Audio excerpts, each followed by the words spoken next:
Alleluia. Om Mani Padme. Om. Allah.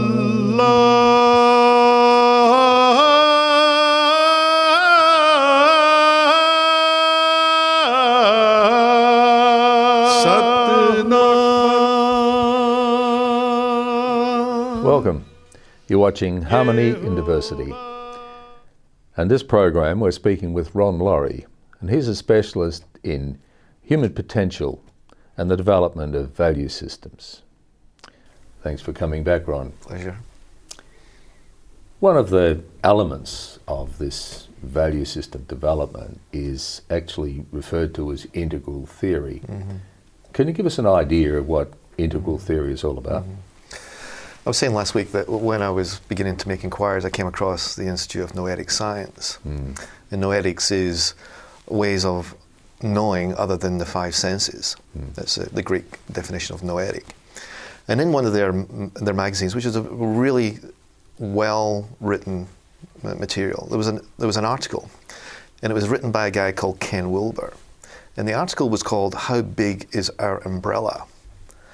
And that was fascinating for me, because what he was saying is, how big is the umbrella in which all these spiritual experiences occur? What is the unifying aspect of all of them? So here was someone who was looking at the spiritual experience from a non-religious perspective, but looking at it not scientifically, but very balanced between the subjective reality and the objective reality as well. And so integral theory is something that Ken Wilber developed as a mode of trying to categorize different phenomenological, cultural, social systems and behaviors in a way in which it could make some sense of all these things that we see around us in the world. And the diversity of it, under an umbrella. Was it he that wrote the book, is it The Answer to Everything, or the... There's a couple of books. The Theory of Everything. Theory of Everything. And A History of Everything. Yes. Kind of audacious, but yeah. So the integral element of it is the implication that everything is integrated into that one. Yeah. Mm-hmm. Does it sort of like there's the deep ecological observation that when a leaf falls, it's heard around the world. Is that the same sort of, is it as esoteric as that? It can be really basic. It can be really sort of foundational in even the physicalness of us as human beings. And it can be very esoteric and very abstract in terms of our psychosocial and our spiritual experience. And it's like in a spectrum. And one of these earlier books was called The Spectrum of Consciousness. And he referred to states and levels of existence within what are four quadrants as the way in which it's categorized. And those four quadrants can be simply described as the individual, both as an interior sense of self, and the individual as a doer in action and in behavior, the culture of which that individual is engaged in, and also the system of which that culture operates in as well. The social system, the tax system, the governmental system, the national system. So the culture exists within the system, and the individual exists both in the culture and the system. So it's a way of just pulling these things apart, somewhat artificially, but part of the integral theory is that you first take apart and then you put together again. You approach it like that. It sort of ties in part with the system of management, where managers take systems analysis with management, the same sort of process. You just mentioned there that it can apply at the level of the practical and then goes right off into the esoteric. Now, if I understand it, you actually consult with companies and industry Yeah. in relation to many issues, but this is part of it. Can you describe how that works? What are the levels that you approach? How do you get into a company like that? Yeah. It's mostly word of mouth is how I get into a company. But what do we do in there? Well, what we experience in any organisation is a series of tensions. The tensions can be me-you tension. I'm not getting along with my boss. I'm not getting along with people on my team. That's a tension. There can be a me-me tension where I don't know where I am. Am I doing the right thing? Am I really who I am? I don't know who I am. And there's also a tension where some people just don't have the skills and capability to actually do the job. So all those tensions equate to what is organizational dysfunction. Right. Because what we're looking at is the culture is not in alignment with the way things are expected to be done. And so what integral theory provides us is a map of that territory in order to unlock where some of those tensions exist and what we might be able to do about resolving them for the individual, for the culture, for the system as well. And so that would be, you'd address that by a lot of charting, would you? Drawing little boxes with all the elements within it? How would you do that? To describe it, that's probably the way I went about it in the early stages of working with the theory, but now it's more like an operating system that I hold and I use as a reference point. It also helps me to ask quality questions. And it's the questions that unlock the resolution to the tensions, not telling someone that they've got to resolve it themselves. Yeah. Yes, if they could have resolved it themselves, they wouldn't be in the issue they're actually in at the time. So what I'd like to be able to do, and we're coming up to a break, so I'll ask you the question, but you can answer it later, is that's the operational part. You mentioned that there's the spiritual, more esoteric and deeper part. Yeah, sure. I'd like to explore that further. Okay, great. We'll go to a break. We'll be back in a moment.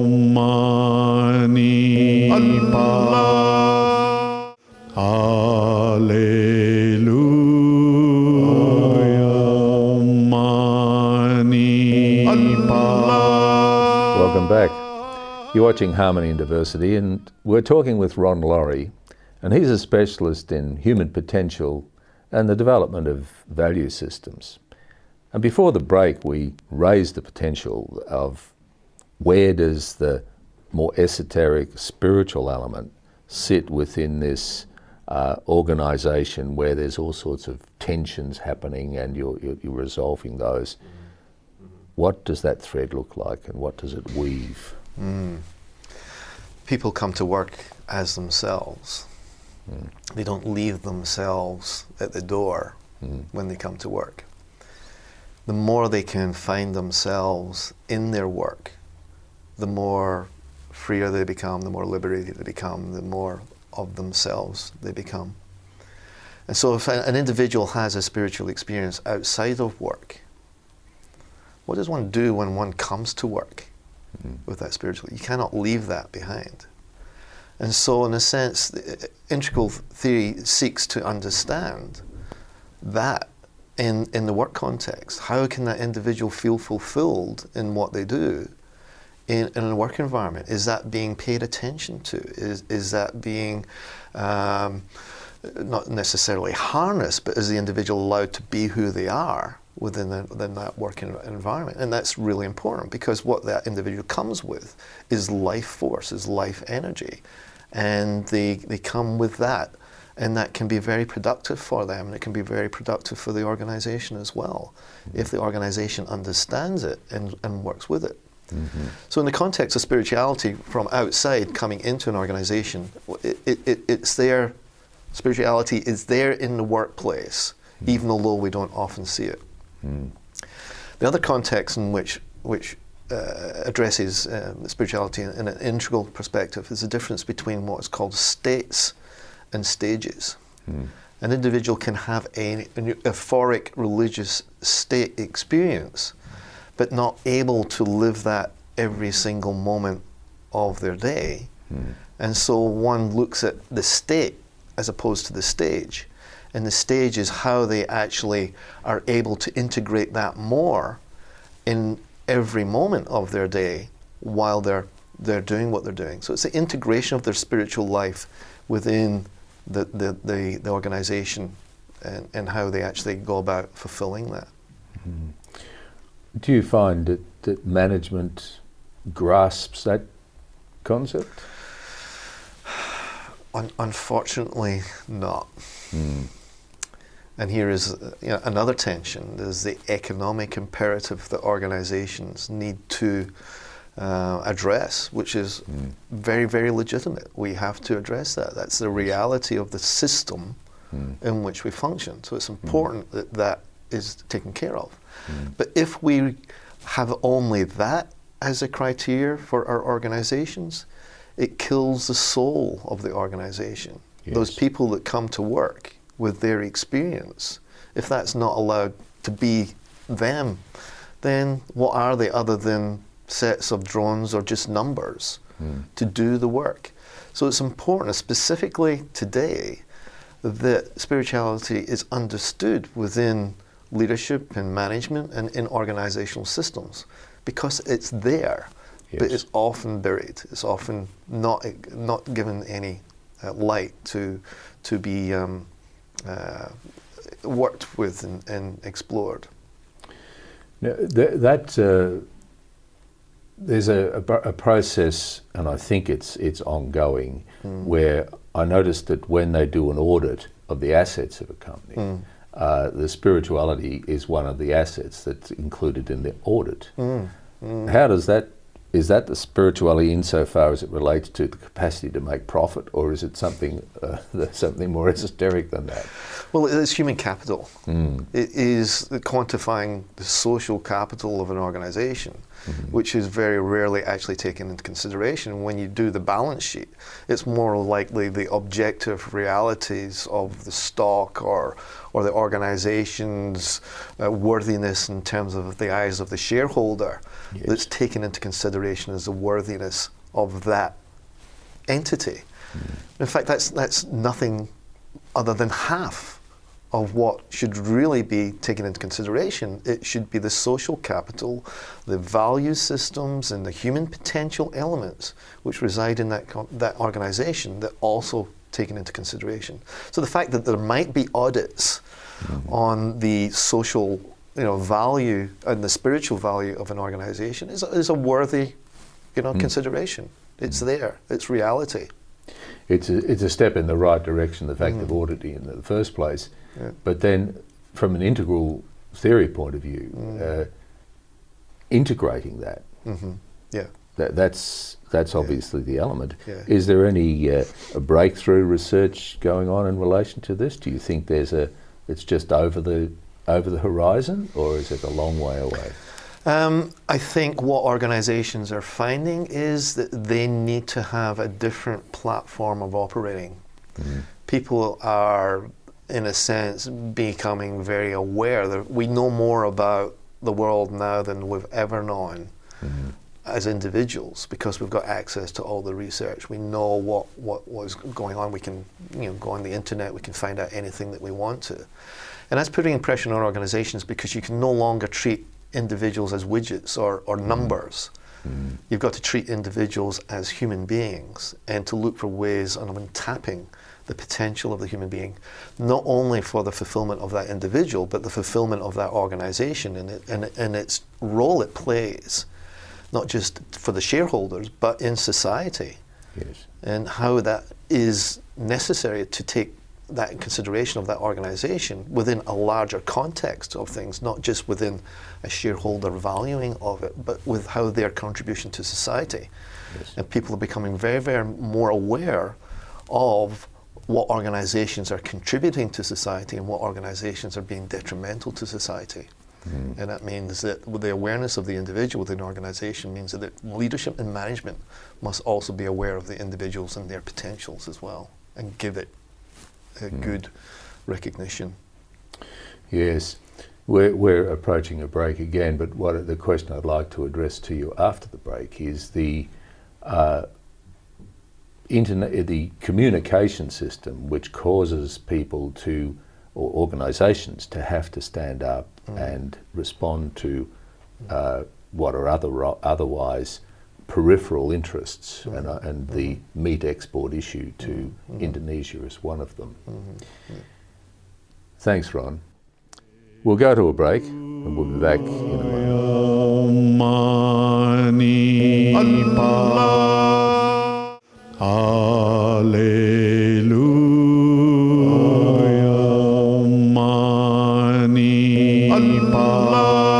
Welcome back.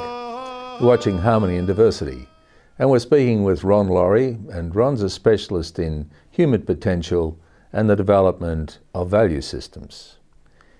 Before the break, I mentioned to you the impacts of relatively small pressure groups using the communication systems available to the world today, bringing about change, massive change.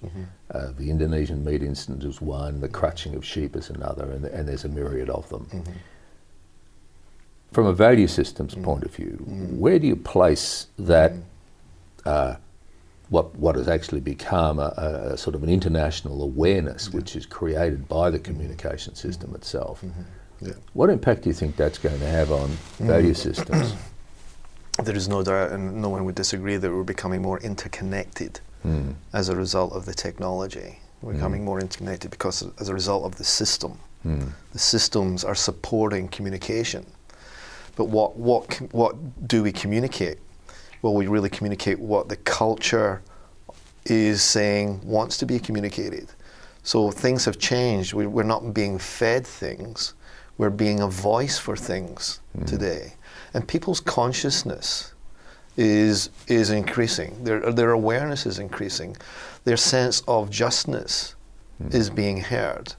And so the whole values system, where it never used to be known or heard, is being heard. And the more that people talk and realize amongst themselves that they are no different from anyone else and they've got the same concerns, then they're beginning to be this body of aggregated people who can make comment, which is then putting pressure on organizations to do something about it. So to some extent, there's been a shift in the power. It's no longer do you have organizations telling people what to do. It's the people who are dictating what the organizations do.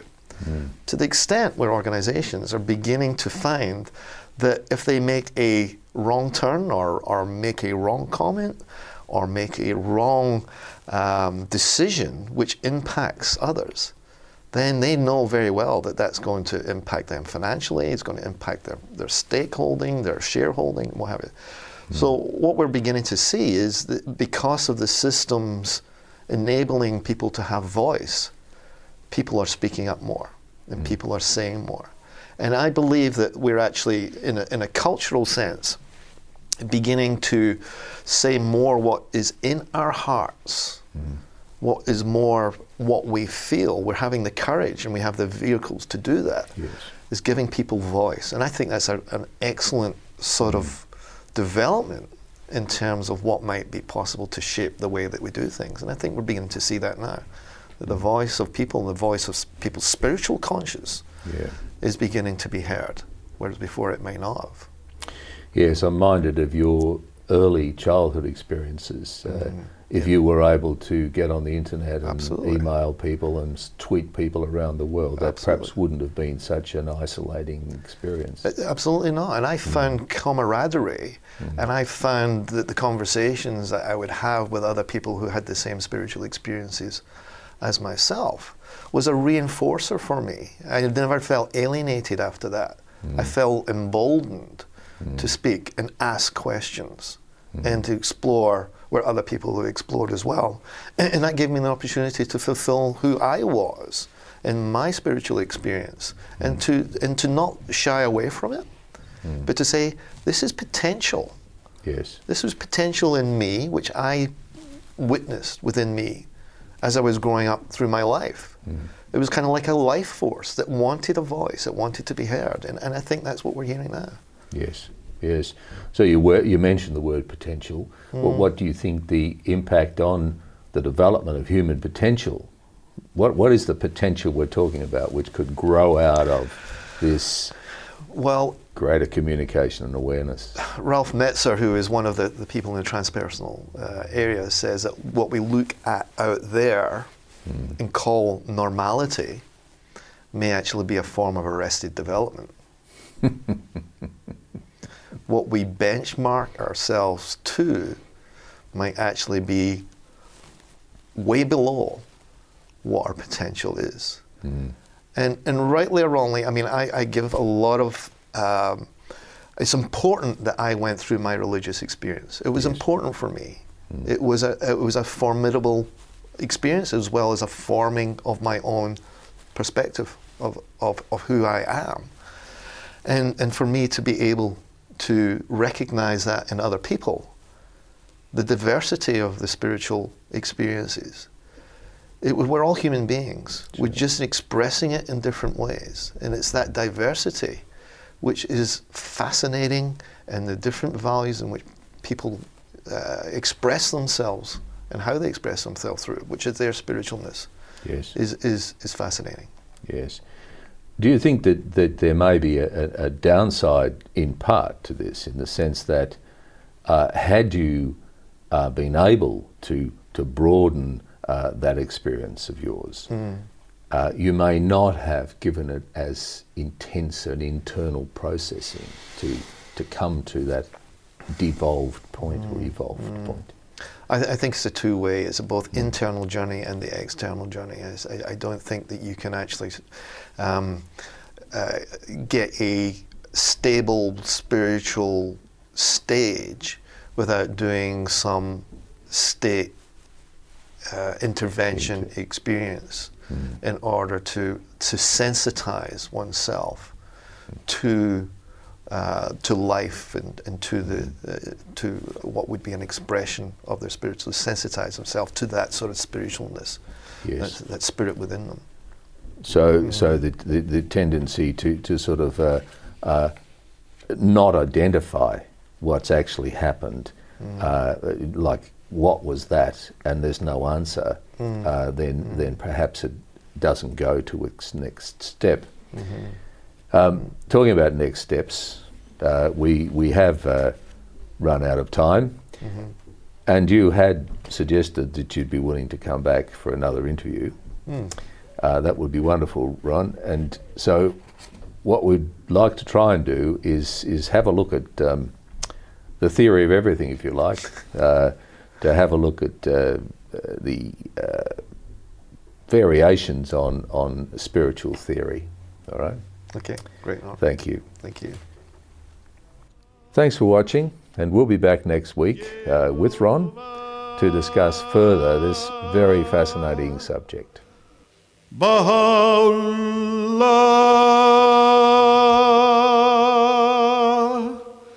Shanti Om.